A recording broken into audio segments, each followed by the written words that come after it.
పోలీసులకు అల్లబడైన మొత్తం తప్పకుండా కన్నెపల్లి చేరుకుంటాం.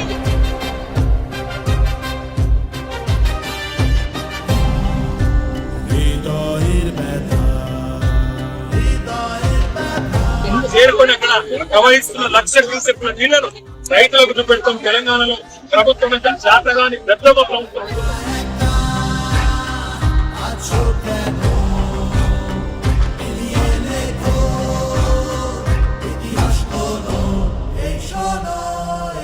కన్నెపల్లిలో ఇవాళ కళ్ళ ముందుకు నుంచే 1,00,000 క్యూసెక్ల నీళ్లు పోతున్నాయి. మీరు తప్పించుకోజాలరు. మీ బాధ ఏందో మాకు అర్థమైంది. నీళ్ళు ఇస్తే యూరియా ఇయ్యాలి, నీకు యూరియా ఇచ్చే తెలివి లేకపోయా. నీళ్ళు ఇస్తే పంట వండుతుంది, పంట కొనాలంటే నీకు తెలివి లేదు. సంచులు ఇచ్చే తెలివి లేదు, కరెంట్ ఇచ్చే తెలివి అంతకంటే లేదు.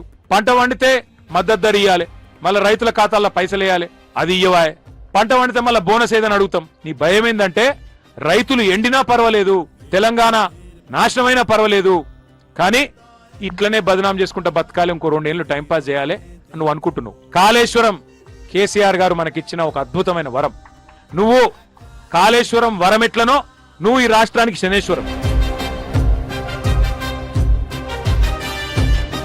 సోదరులతో సోదరిమణులతో నేను కోరేది ప్రభుత్వం మీద కలిసికట్టుగా ఒత్తిడి పెంచుదాం. ప్రభుత్వం కనుక దిగి వచ్చి మరి స్పందించకపోతే అవసరమైతే మా నాయకుడు కేసీఆర్ గారితో సంప్రదించి అవసరమైతే మరి తొందరలోనే ఒక 50-60 వేల మందితోని కన్నెపల్లి పంప్ హౌస్ ముట్టడించైనా సరే మేమే అవసరమైతే పంపులు ఆన్ చేసే ప్రయత్నం కూడా చేస్తాము.